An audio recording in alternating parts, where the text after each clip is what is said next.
about luxury and the influence of luxury on the heart and the influence of luxury, even in our enthusiasm to change, to bring about a change in our behavior, in our schedules, and so forth.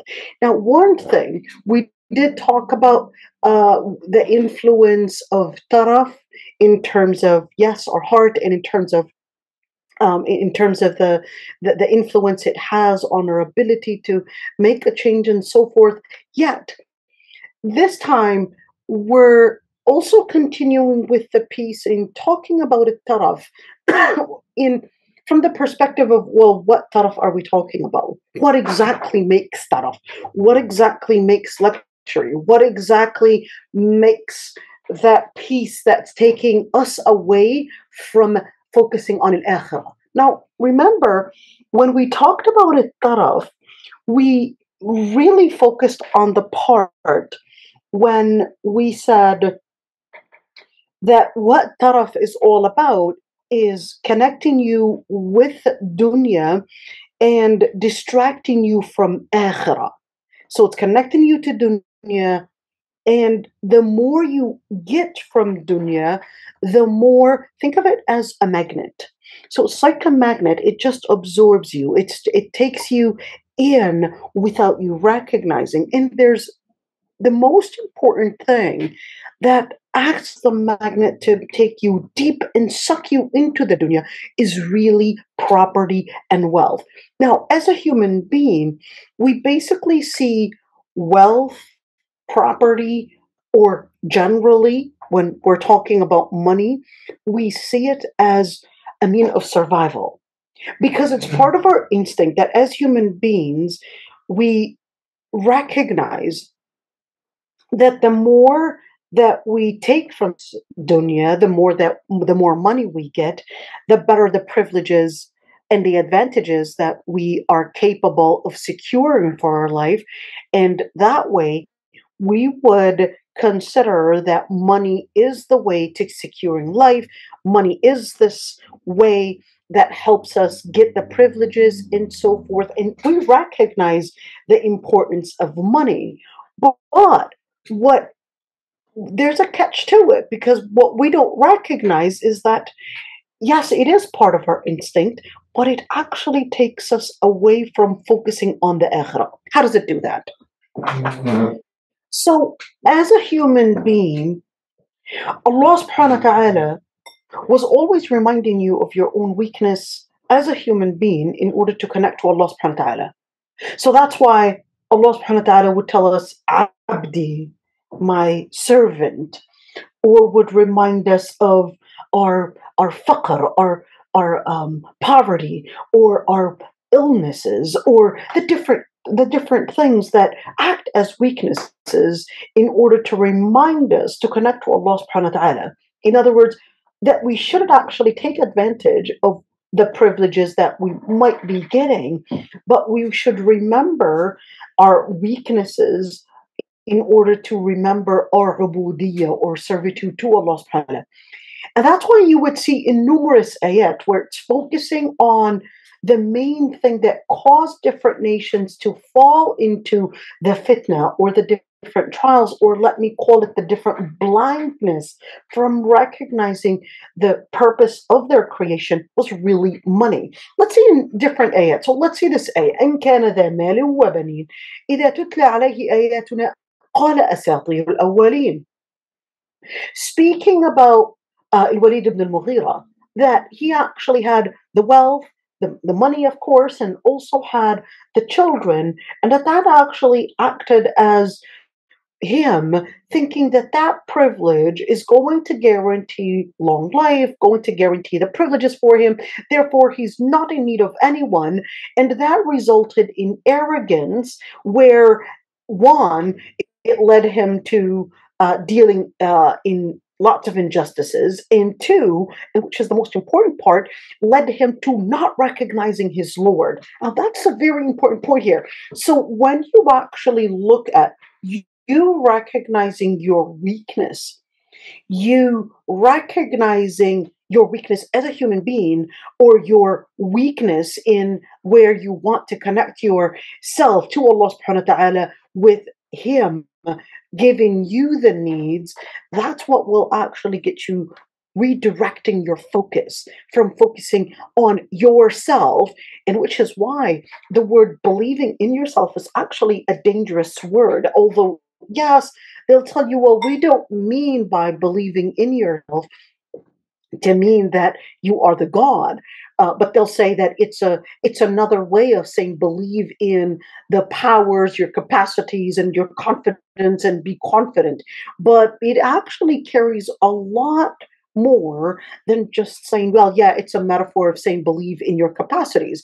Because in Islam, the second that you actually say believe in yourself, you're redirecting your focus from recognizing that Allah subhanahu wa ta'ala is the one to actually give you the privileges, the powers, the advantages, to actually thinking that if only I recognize my powers, then my powers, my personal powers, my human powers would be capable of making the impossible, which is a very dangerous thing, because what Islam is really against is really that idea, making you, of course, Islam is not against you being confident about yourself, but it's actually against you being reluctant on your personal powers or even capacities, and thinking that that's what's going to make the impossible.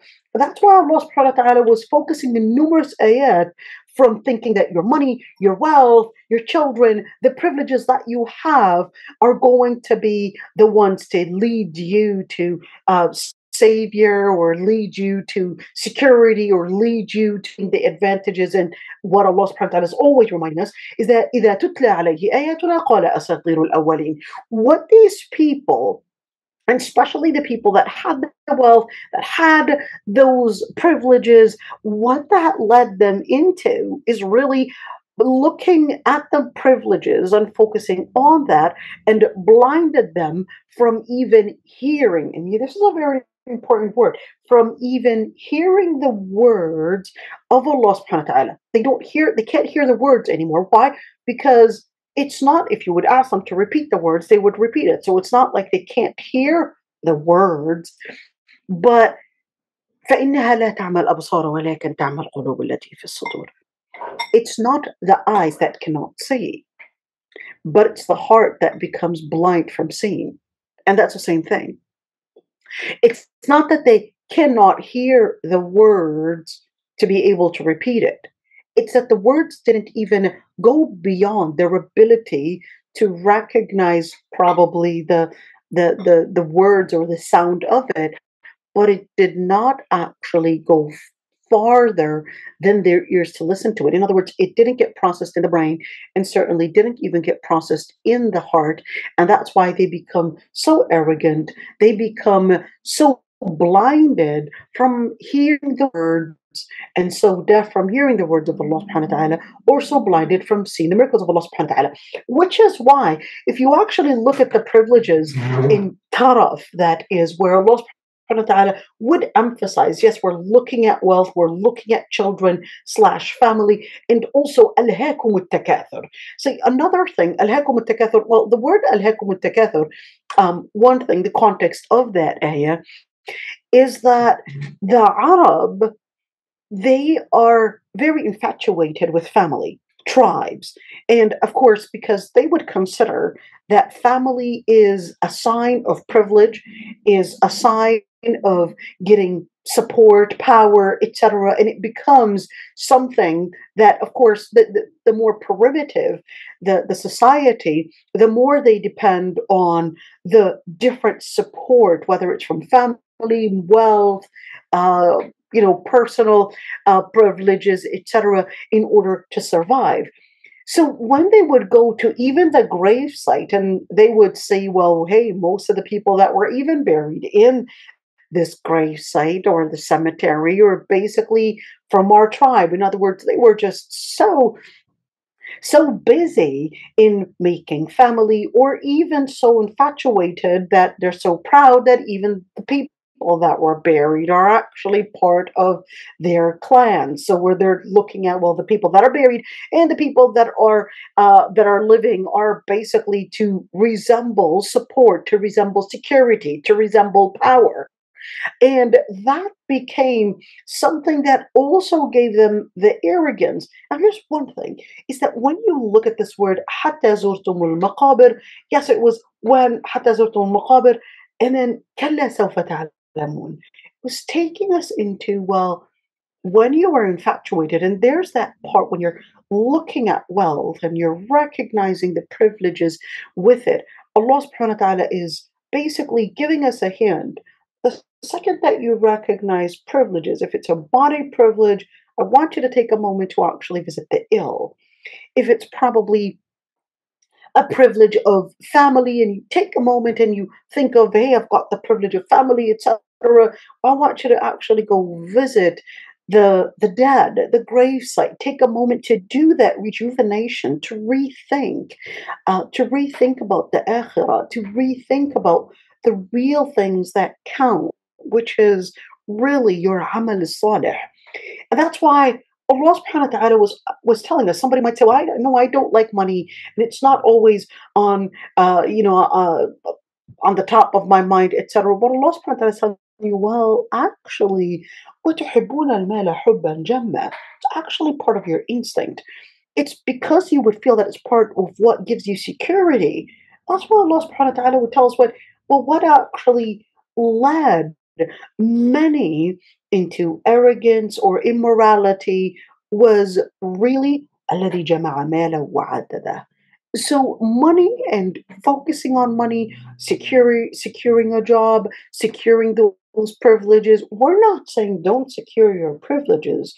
By all means, poverty itself is no less fitna and less of a challenge than money. So even poverty is a fitna, and even having all the money and running after money is a fitna itself, and it's no less than a fitna, because when you even live in poverty, you can end up needing to give up on your deen because of probably needing food, water, or even simple security.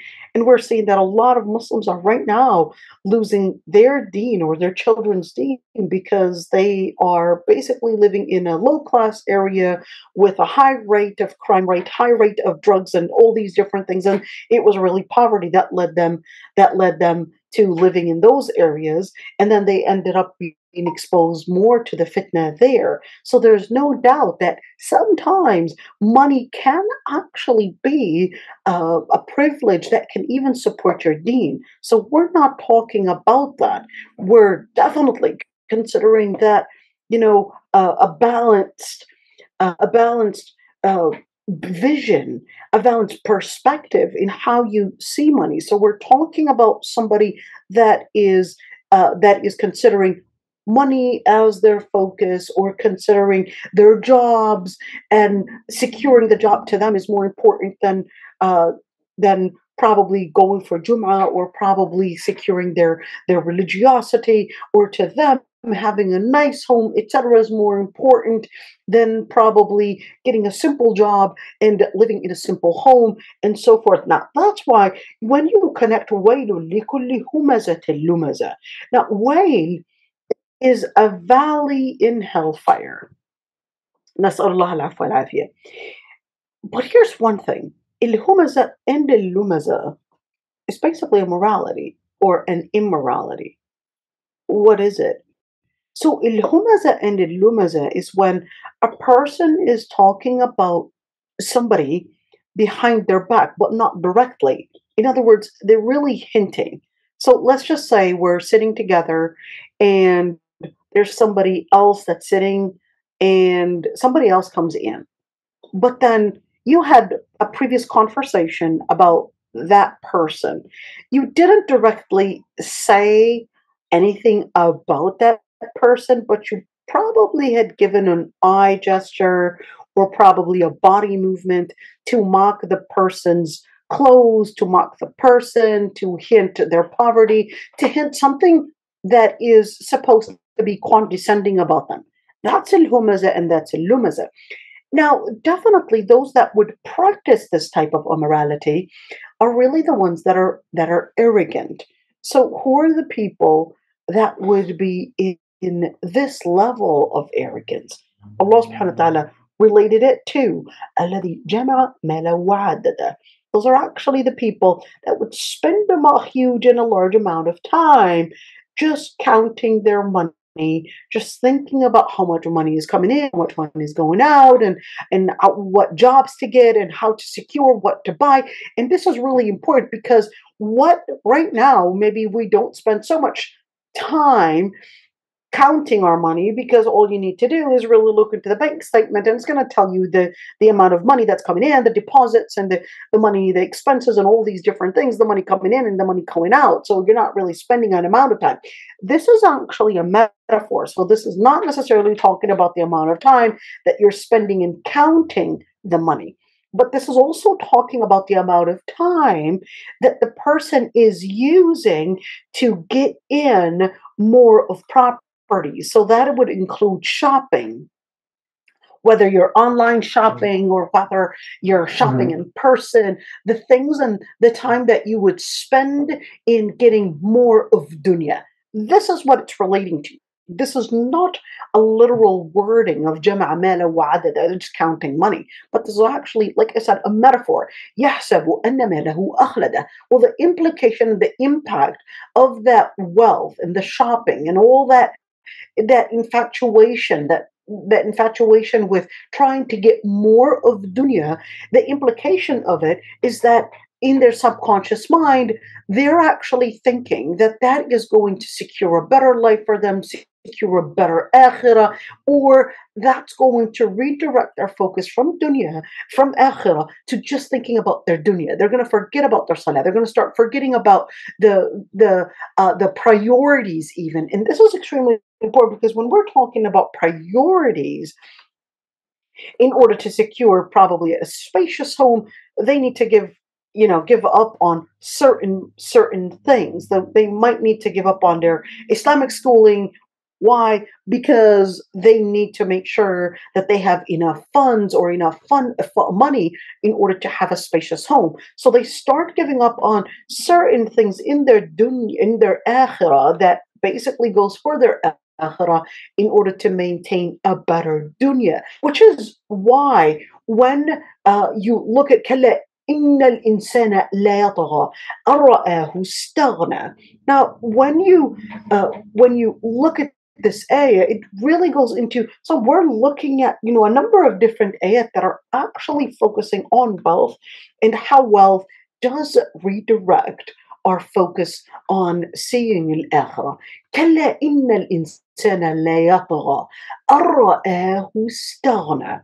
What happens is that when man would see that they have all the privileges and all the advantages that they want and they need, they end up أَرَّآهُ اسْتَغْنَى.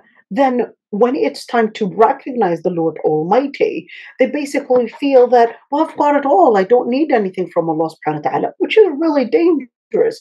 Because the second, remember how we started out and talked about the part is that recognizing your weaknesses is your entrance, is your pathway to recognizing that Allah subhanahu wa ta'ala is the one to really give you all the different things. And that's why it's really important to even make the dua, even if you don't need anything, even if it's a small thing. You know what? There is a hadith where the Prophet ﷺ even said that make a dua, even if we're talking about just al-na'al,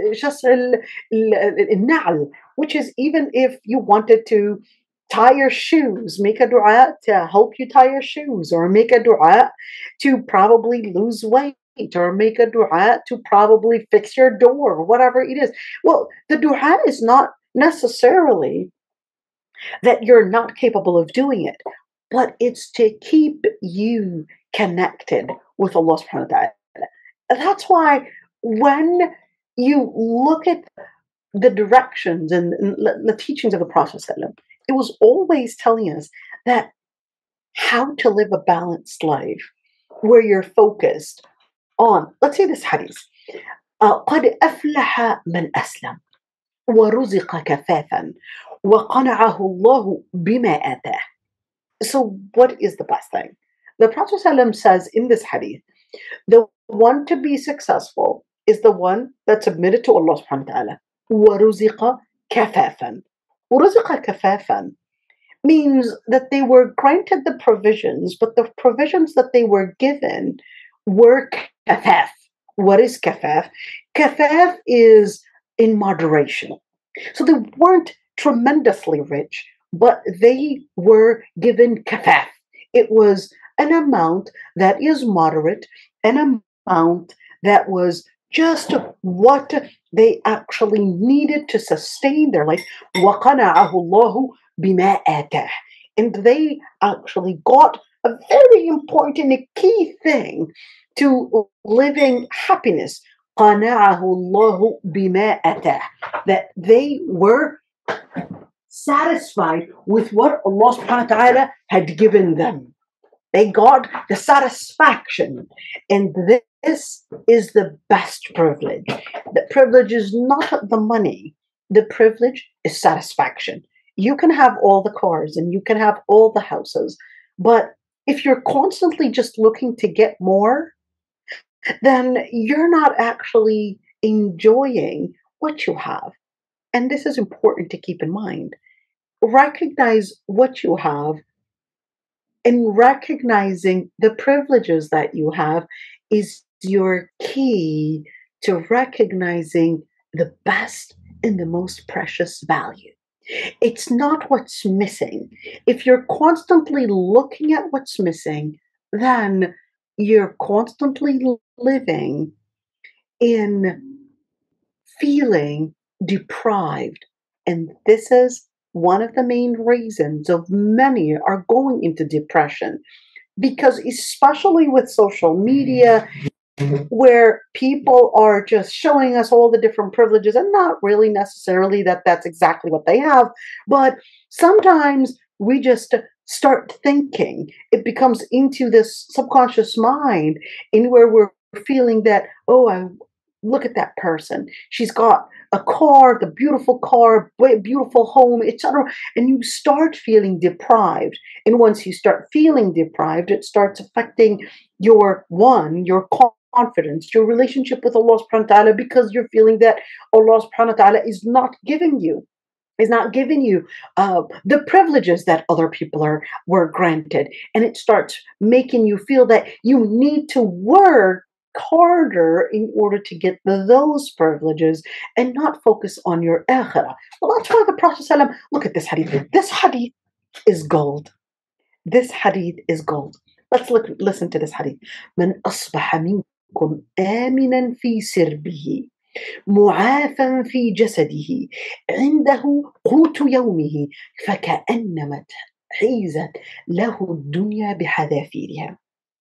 This hadith is gold. Let's listen to it. Whoever is, now asbaha doesn't mean wake up in the morning. Yes, it does. It can mean that. But asbaha to mean that if you basically are living in a state where you are secure in your home, secure, you're not worried that other people are going to invade your home, burn down your home, so you're living secure in your home. Your health, your body is healthy, you don't complain of any illnesses, and you've got the food for your day. فكأنما حيزت له الدنيا بحذافيرها. As if you had taken and embraced everything in dunya. And the word بحذافيرها is like to the root. It's like that's everything you need in dunya. You had actually gotten everything. Let's do this hadith again, because this hadith, like I said, if you live it, you recognize it, you recognize the reality of your life. If you have the security, your home secure, you're secure, you're not afraid people coming to you, you're healthy, you've got the food for your day, you actually have everything. You and a millionaire and a billionaire are really equal. They've got all of that, and they could just be feeling secure, they could just be feeling healthy, and they've got the food for the day. You've got it all. You've got it all. There's no more in dunya. No more in dunya. This is it. You've got you've got the climax of dunya. That's why the Prophet ﷺ actually said every single day the sun would rise. Allah subhanahu wa ta'ala would send two angels that would call out, and they would make it very audible to all except the humans and the jinn. And they would call out, "O people, come to your Lord, because فإنه ما قل وكفى خير مما كثر وألهى." They would call out, those angels, "O people, come to your Lord, because what is little, in other words, what is a small amount and is enough to sustain you, is better than an abundant amount that is getting you." It's a lot, it's an abundant amount, but then it pacified you away from your purpose of life. ولا غابت ولا غابت شمس قط إلا بعث بجنبتيها ملكان.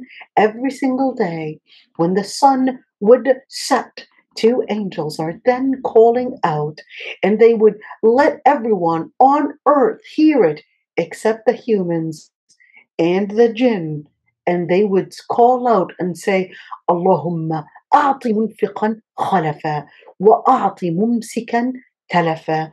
O Lord, give every single one that spent for your sake khalafa, something that would compensate them for what they had given. They gave a donation, Ya Allah, compensate them for that donation. And for every single person that kept a donation, in other words, they tried to somehow keep the money from giving it to others, from sharing it, from letting others get that opportunity to share it with others, then give them talafa. What is it, talaf? Talaf is basically when things just wear out. So what happens?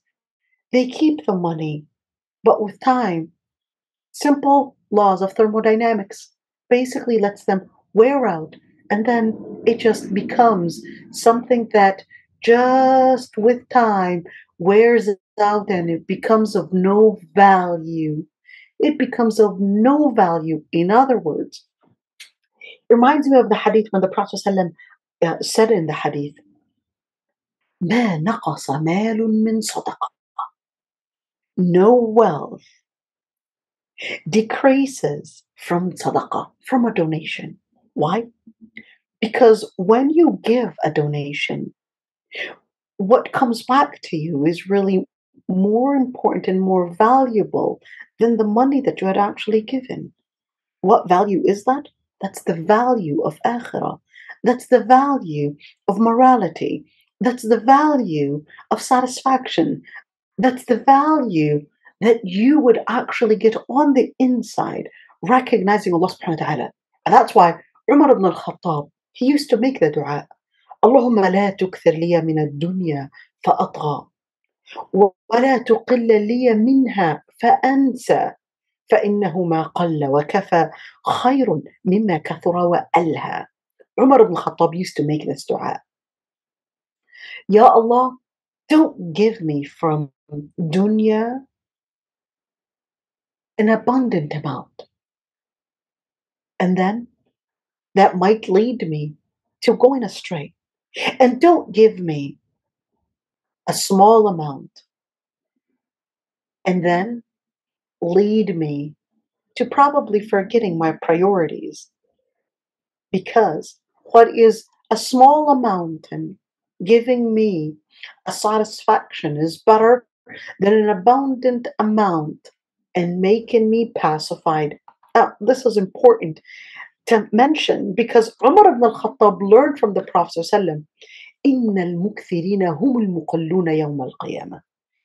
إلا من أعطاه الله خيرا فنفح فيه بيمينه وشماله وبين يديه ووراءه وعمل فيه خيرا. The Prophet ﷺ said, those that are just keen on increasing the amount of what they take in are the ones to be the least in their deeds on Judgment Day, except those that Allah subhanahu wa ta'ala had given them good. And when you look at given them good, al-khair in Lugha Arabiya can actually mean good to mean good work, good effort, and can also mean wealth. So those that were given wealth and then, or even an effort, they were given some privilege, some effort, but then they use it and they spend it. They spend it right on their right side, on their left. And this is a metaphor. This is not literally spending it on the right or left, but this is a metaphor to mean that they're they're taking it right and left. They're spending it on those that are around them. They're trying to be those that are giving up on the dunya in order to gain an important value on the inside.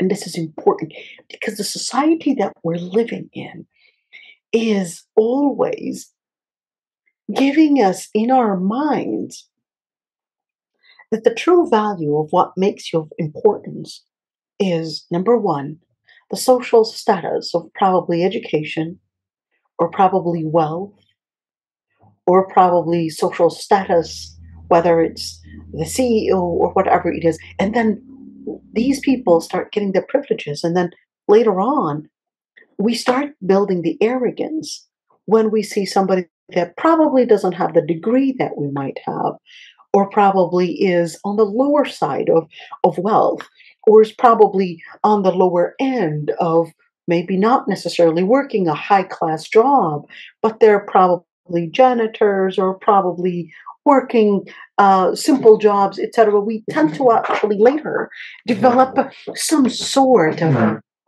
a relationship that these people are not the ones that are worth our attention or not worth our value. And it's really sad that at many times, even when it comes to marriage, we don't always recognize that we need to resort, we need to relook at the realities of how we judge ourselves and how we judge others.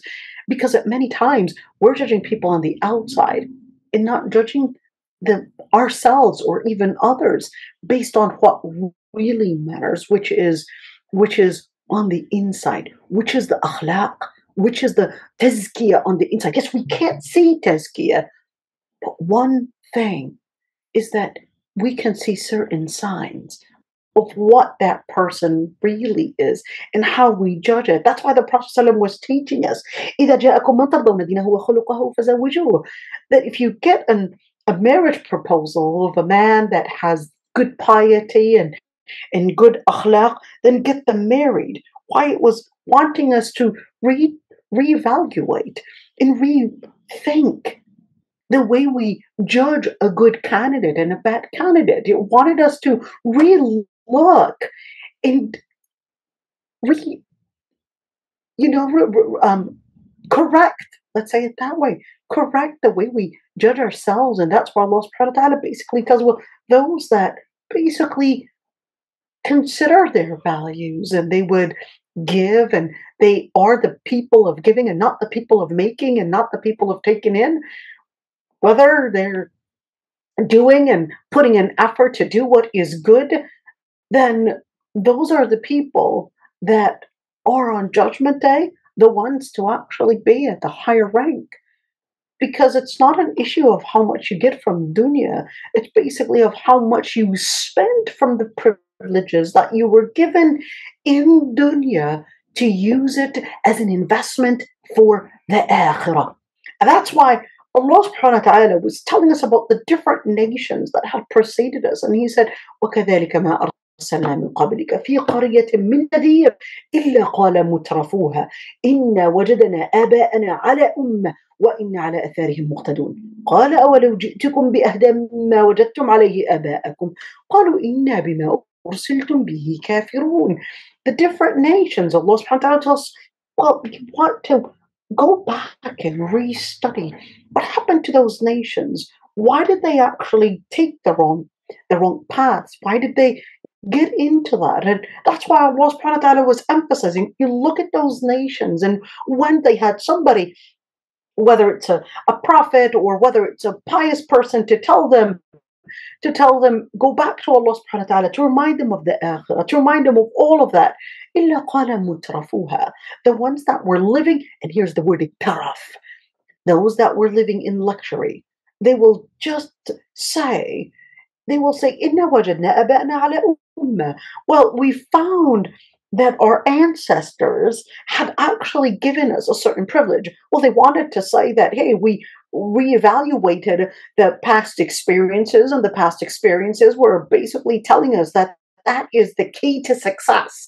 By getting a degree, by getting a job, by making money, securing our children, that's basically the success. So, in other words, what are you talking about to tell us that the real success is morality and the real success is in the akhirah? We're seeing that this is the true success, and we're seeing it right in front of our own eyes, that this is actually what makes the true success. And therefore, this is what we're going to take as a secure pathway to success. So the prophets, or those that were Nadir, they would come to them and say, well, can't you say that what we had given you is basically better than what your ancestors were focused on? Because all the other things, they would basically wear out with time. Whether you're talking about children, whether you're talking about wealth, houses, whatever it is, all those things, they wear out with time. In other words, that's not the true success. You're measuring success through the wrong paradigm, with the wrong measurement, because this life is going to perish. So they couldn't respond to that, but they just said, well, we're just going to deny everything. We're just going to neglect and totally just everything you're giving us, because we don't see of any value of what you're talking about. Did they really respond to the whole argument that, hey, all the effort, all the money, all the time, because those are the things that value the most. The amount of effort you're putting in something, the amount of money you're investing in something, and certainly the amount of time you're investing in something.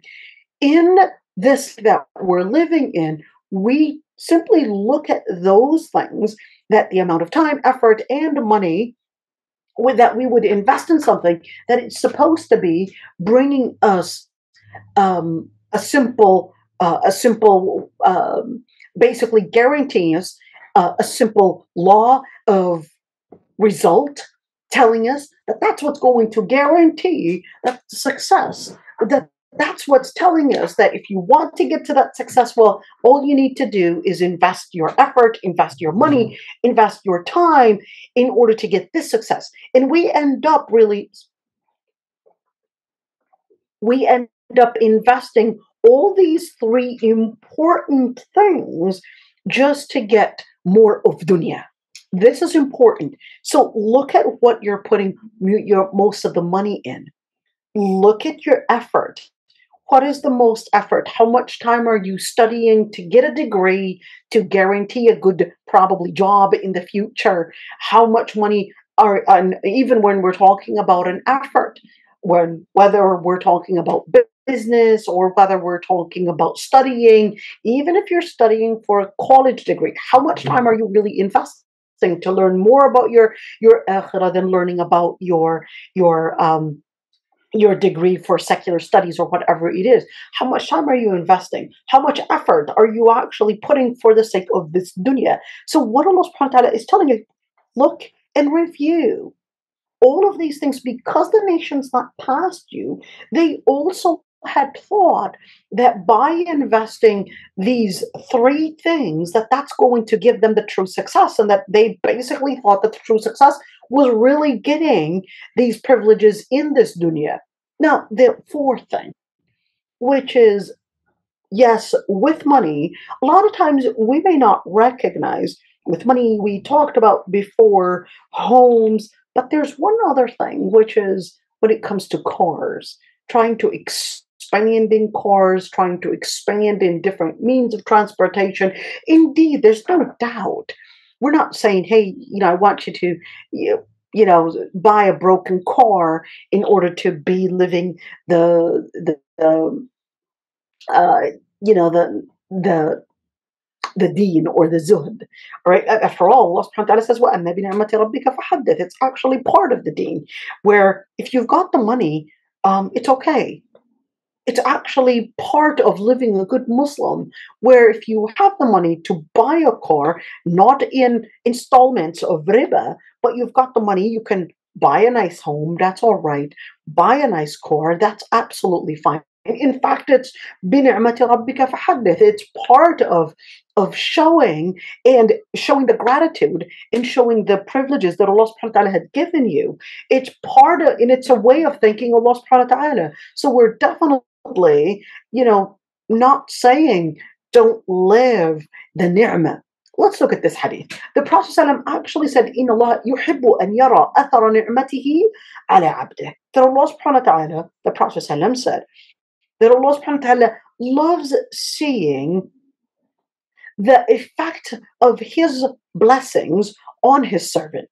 So if you've got the money and you buy a nice outfit, or you buy a nice car, you buy a nice home, etc., all of that are basically things that Allah subhanahu wa ta'ala loves to see. But in fact, let's look at this ayah. قُلْ مَنْ حَرَّمَ زِينَةَ اللَّهِ الَّتِي أَخْرَجَ لِعِبَادِهِ وَالطَّيِّبَاتِ مِنَ الرِّزْقِ, and ask them who will forbid the different provisions that Allah subhanahu wa ta'ala had given to his servants, and even the different good provisions. And I want you to focus on that, because when we're speaking about revealing the good or even the blessings that you have, or even the wealth that you have, it's actually a sign of being in good faith. All right. And that's why this ayah was really scolding those that would say it's haram for you to live, in some form of luxury. It's not necessarily like that. In fact, there's the focus in where we're talking about الطيبات من الرزق. We're talking about the halal rizq. So if you've got the halal rizq, but if you've got the halal rizq and you would like to use it on yourself, and certainly a car that's probably 2023 is definitely not going to be like a car that's probably year 2000 or year maybe 1999, whatever it is, because definitely a car that is 2023 is basically going to be equipped with better quality, probably better even systems, all of that. It's definitely going to be a lot more comfortable, and it's definitely going to be a lot more expensive. If you have the money to buy a car like that, well, that's permissible. Under a condition that, yes, it's halal and not to be paid in riba installments. And number 3, that you actually consider your priorities.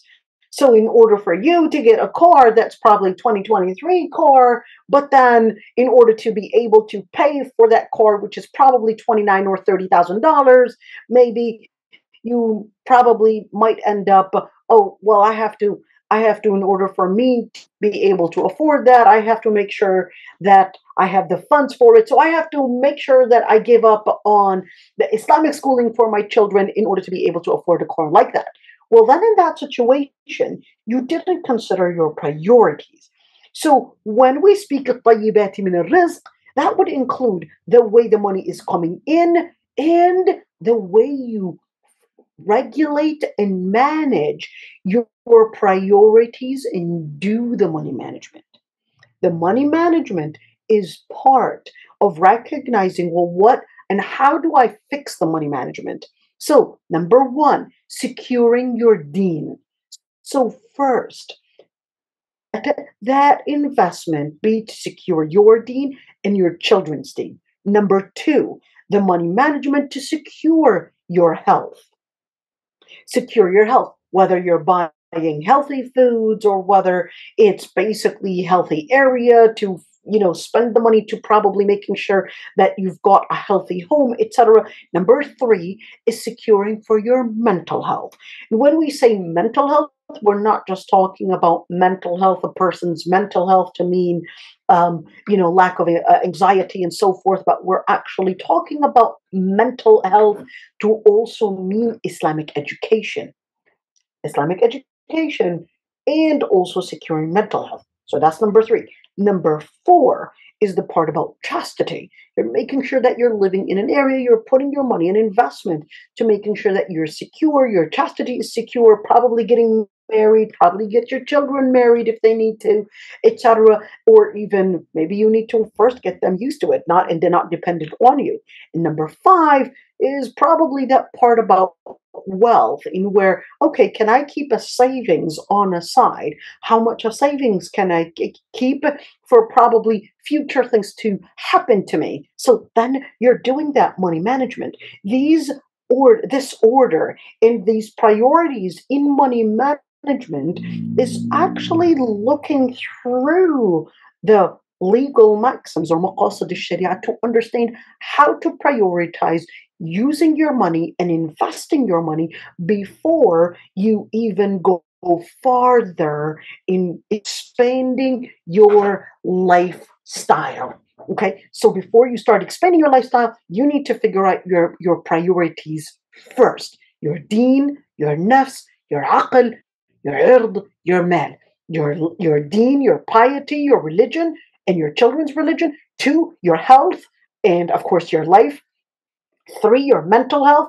Four, which basically is chastity and securing your family, etc. And number five, which is your wealth and whatever you want to invest in order to get more, probably in money investment, maybe even your business and so forth. Now, why that? Because the Prophet ﷺ actually taught us, "Kun fi dunya ka'annaka gharib." أو عابر سبيل. He said, be in this life like you're a stranger. What stranger? Well, a stranger basically doesn't necessarily invest in one thing because they're really not aware of how things are working. So whenever they would travel to a new place, they're still really trying to figure out where to shop from, where to get their priorities, and in figuring out their relationships with people. That's a gharib person. And in Palestine, when I was living in Palestine, we were capable of knowing those that were gharib, or those that were foreigners, and basically coming in as tourists in the country by looking at they're confused where to go. They're pretty lost, and they're not necessarily making long relationships. They're not necessarily buying too much because they recognize that there's only 50 pounds to carry, so they can't carry a lot.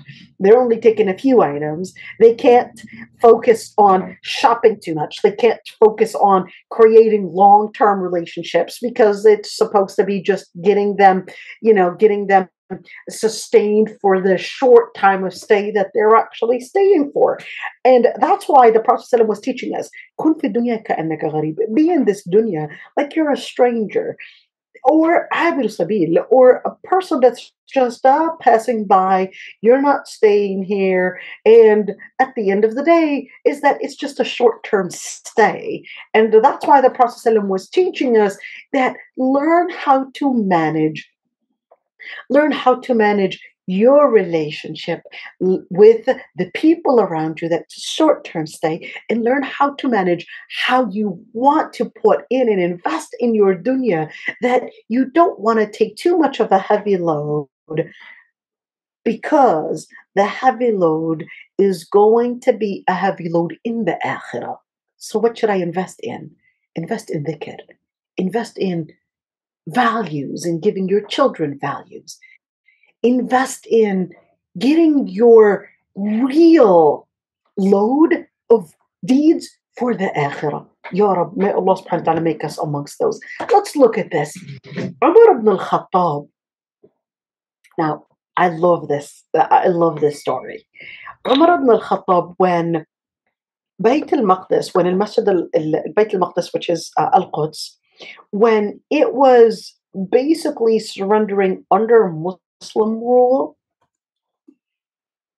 there was Safaronius who basically had agreed to surrender to the Muslim powers, but then he basically wanted the Khalifa himself to come over in order to make, I guess, a solid agreement to give this pastor. I'm not sure, what their the Christian levels of papacy they would put him in, but at the end of the day, he was like a pope. Okay, so he basically before meeting with him. So he was coming all the way from Medina and coming to Al Quds. In the middle of the way, it was time to switch different means of transportation. When we're talking about means of transportation, it was either going to be a camel, or it's going to be a donkey, or it's going to be a bull. Now, the bull, because it has a wider back, it's kind of like you're sitting on a couch because it has a wider back. The donkey, it has a smaller back, it's a smaller sized one, so therefore, for those that are familiar, donkeys can, because usually they're skinnier, so they can actually be painful on the thighs, so they're not the most comfortable. Horses, it depends on the type of horse that you're actually riding on, but then of course if you're riding on an Arabian horse, that's actually considered too classy because they actually have wider backs, they're actually bigger and higher even. They can actually really reach, very, very tall, 7 and 8 feet sometimes, depending on the horse. All right. Now, Umar ibn al-Khattab, they basically told him, so here's Abu Ubaidah, he basically told him, well, you know what, why don't you ride on something that gives like a prestigious appearance in front of this Khalifa, or in front of this priest. You, as a Khalifa, you want to actually give yourself a prestigious position, a prestigious appearance. So why don't you ride on this bull? It gives a prestige, kind of like giving him like a Mercedes or something, even a Ferrari or something like that. So Umar al-Khattab, he goes on it, and it's like, okay, why not? So he rides on it, and then all of a sudden he says, get me out of here. And they were really confused, like, what's wrong? And he said, just when I started riding on it, I started getting a sense. He said, it's a shaitan. It's like a shaitan. It's like a shaitan. It started giving me this inspiration. I want to focus on that one a little bit, because Allah subhanahu wa ta'ala says, وَإِنَّ الشَّيَاطِينَ لَيُوحُونَ إِلَىٰ أَوْلِيَائِهِمْ زُخْرُفَ الْقَوْلِ غُرُورًا. Pay attention to this one. That الشياطين, الملائكة would give certain inspirations. Shayateen also give inspirations to those awliya, their own followers. زخرف القول غرورا. What is زخرف القول?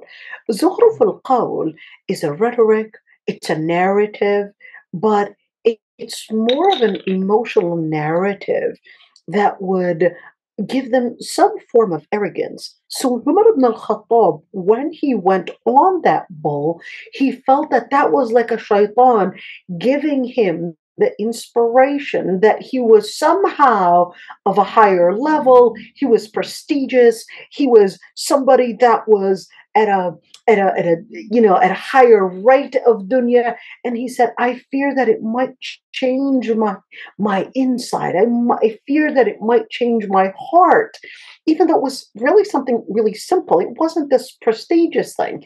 But that's why when we look at the influences, there are certain things that might be halal. Is riding on a bull halal? Well, absolutely it is. Certain things might be halal, but you have to be your own sheikh, your own mentor.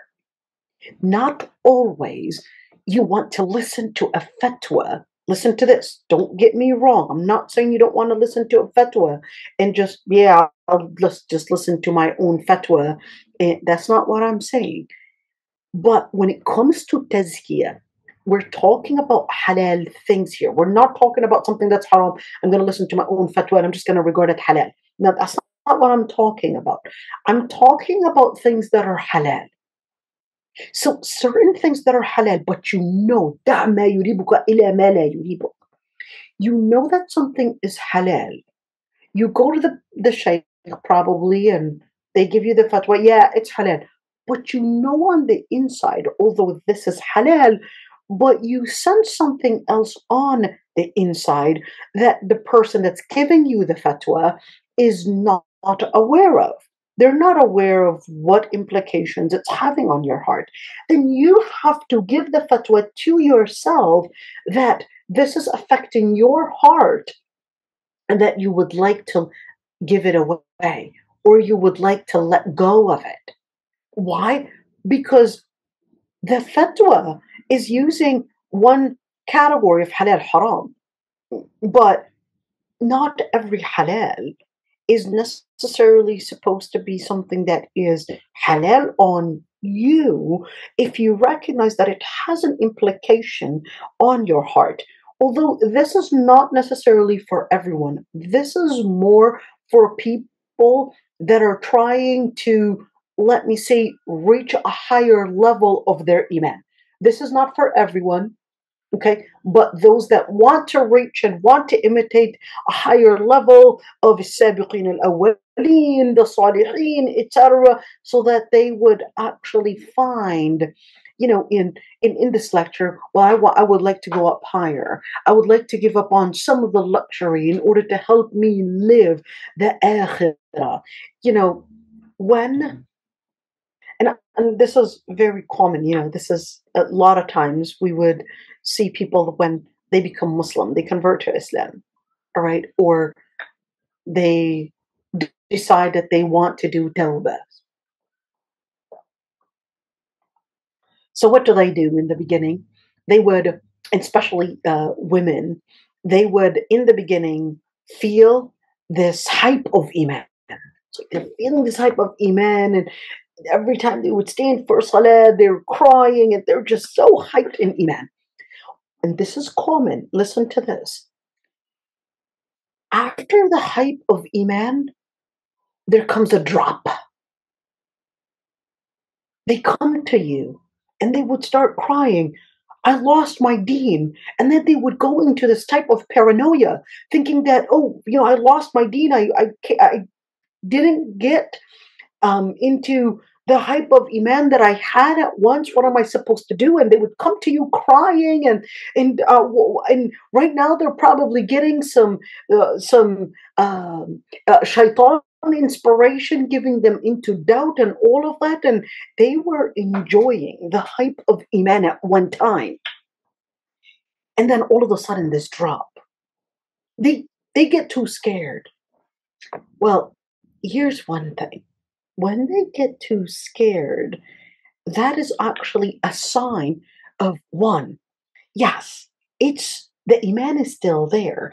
That's why when that Sahabi came to the Prophet ﷺ and said, "Oh, Prophet of Allah, there are questions that come onto our minds that even if the skies were to rip open, it would be a lot easier for us than actually telling you the questions that come onto our minds, and we don't believe in other words, we don't believe in him." He didn't literally say that, but he was really saying that. And the Prophet ﷺ said, "You actually find that?" And they said, "Yes, we find that." In other words, we're encountering such a thing. And the Prophet ﷺ said, Alhamdulillah, الذي رد كيده إلى الوسوسة. Alhamdulillah, that Allah subhanahu wa ta'ala had let all the plot that shaitan was using really go in one pathway in your brain, which is just paranoia. What is the difference? In other words, it's not affecting your thinking process, but it's actually doing It's just more of going into the side of your brain that you recognize is not true, but it's affecting one side, which is more of an impulsivity in the brain. الحمد لله الذي رد كيده إلى الوسوسة. In other words, he was securing him that don't worry. That doesn't mean you're out of the iman. It's just one thing. When you are so keen about getting your iman back, when you're so keen on getting that hype back, that actually shows that you've got strong iman on the inside. So don't worry. So how can I get my iman hype again? Well, the Prophet, well, the Salihin, and even the Prophet, he was basically directing that in order for you to get your iman back, you need to work on الإيمان يزيد وينقص. الإيمان يزيد بالطاعة وينقص بالمعصية. Iman would increase, it would fluctuate in how hype and how sometimes low it gets. Not the actual faith in Islam, but this is talking about, we know these sentiments that you would get, you're all of a sudden, getting so inspirational and all of that. That's the hype of Iman that we're talking about. In order to get that, there are certain things that the Prophet ﷺ was teaching us on how to get it. 1, visiting graves. 2, visiting the ill. 3, listen to this one, giving up on dunya. 3a, doing more fasting. 3b, giving up on a lot of the wealth in giving donations. 3c, putting more effort. Remember time, effort, and money? That's the same thing. Let these things, these 3 things, be invested, even if you're investing and you still can't feel anything, but continue investing. It will be something that will later, it's kind of like when you're building a home, the higher you want to build your home, the more stories, the deeper you need to dig ground and downwards to make sure that you actually have a good foundation. And that's exactly the same thing. If you want to go higher in your deen, you need to go dig deeper in rooting a strong foundation beneath your house. How? Take out more soil, right? And put in more, probably cement and probably those rods and all of that. I'm doing construction in my home now. I'm talking about everything's construction, okay? You can see it right there. You need to get in more rods, and of course, the stronger the rods, the higher you can go up, etc. All of that is going to secure a stronger home, a stronger foundation. So what do I need to do? Need to take out more of all different things that are making the gravel and all the different things that are making your home loose. A loose home basically ends up collapsing on you. Same thing. Loose deen collapses on you without you noticing. Or it becomes easy and an easy target for collapsation or collapsing whenever probably a strong wind comes in, a strong or even probably a low wind, not very heavy wind, maybe a wind of probably maybe the death of your child, or probably losing your wealth, or losing your job, or probably getting cancer, la samhallah, or whatever it is. All of these things, they become the wind. They act as the wind, or probably maybe a flood, or whatever it is. It acts as this challenge that's going to be storming at your home. And if you don't have a strong foundation, you'll find yourself collapsing. Whether it's something that affects your health, something that affects your wealth, something that affects your children, something that affects your life, all these different things basically you have to secure your deen in order to be strong in facing all of that. The Prophet ﷺ, because at many what time is it? Okay, just let this last hadith and we'll end right there, inshallah. The Prophet ﷺ, and one thing, yes, we were talking about expanding in our transportation, our means of transportation,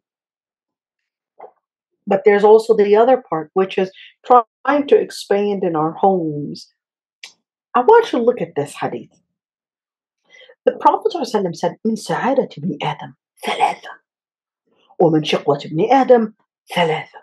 من سعادة ابن آدم المرأة الصالحة والمسكن الصالح والمركب الصالح، ومن شقوة ابن آدم المرأة السوء والمسكن السوء والمركب السوء. Look at this hadith. The Prophet ﷺ was saying that part of what leads to the distress of the son of Adam, or even the happiness of the son of Adam, is three things. The happiness, it's a pious wife or a pious husband, a good home, and a good mean of transportation. Let's do it again. So we're looking at a pious husband or wife, and we're looking at a good home, and we're looking at good mean of transportation. On the other hand, things that cause distress for man or the son of Adam is basically a bad wife or a bad husband, al-maskan is-su, a bad home, and a bad mean of transportation. Now, here's one thing, is that these things certainly basically give you a certain level of security, a certain level. And I would like to focus on al-mar'at al-salihah. Ladies, one of the worst things that destructs home is one word, al-nakad. What is al-nakad? Al-nakad is crabbiness. When somebody is constantly blue, when somebody is constantly complaining of everything, whenever they're given something, oh, if only this, if only that, they'll always find something to complain about. If they're talking about their life, it's always those distresses that they went through, the trauma. It's always that everybody is just against them. They're always just complaining. And women tend to be having this trait more than men. What's the evidence? Number one evidence is the hadith. The Prophet ﷺ actually told the Sahabiyat, I had seen most of you in hellfire. Why? What did we do? He said, تُكْثِرْنَا اللَّعْنَ, constantly damning things, whether it's you complaining about how weak you are, how all your family is just not giving you what they're your rights, and how all your family is somehow not appreciating you and not appreciating what you are, and how the world around you is just so against you, and that you're just basically a victim for the whole world just collapsing on you, and that everyone is basically just not appreciating who you are and how much you're investing. So you are really nothing but a victim of everybody's mean behavior. So what do they end up doing? You're constantly damning the things around you. Everything is just to you collapsing in your face, damning things. And تكفرن العشير, you deny all the good that someone is giving you. And this is really common. In other words, their vision is usually focused on either trauma, anxiety, how everything's not working for them. And even when somebody would give them something, even when her husband is trying to probably make a secure home, trying to make her life happy, she's always just constantly, nope, he's not doing enough. Nope, he's just not doing what he should be doing as a man. And the list goes on and on. He can do more. He can do more. And what you end up with is really losing everything. Why? Because the Prophet ﷺ was teaching us to actually recognize that in us. So, number two evidence is that statistics actually tell us that women are more susceptible to anxiety, whether hormonal reasons or factors, or whether we're talking about physical changes, whatever it is.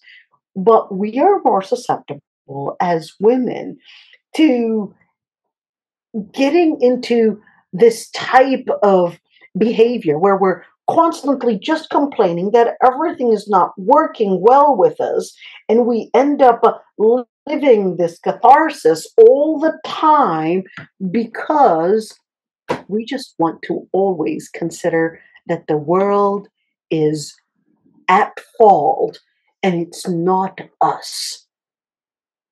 The Prophet ﷺ was teaching women that the best of the women, إذا نظر إليها سرت. When her husband looks at her face, he just feels that she's cheerful, she's happy, she's bringing in a moment of joy. That's the best morality. Be cheerful, be satisfied. Stop with this catharsis and complaining all the time and always just damning the things around you.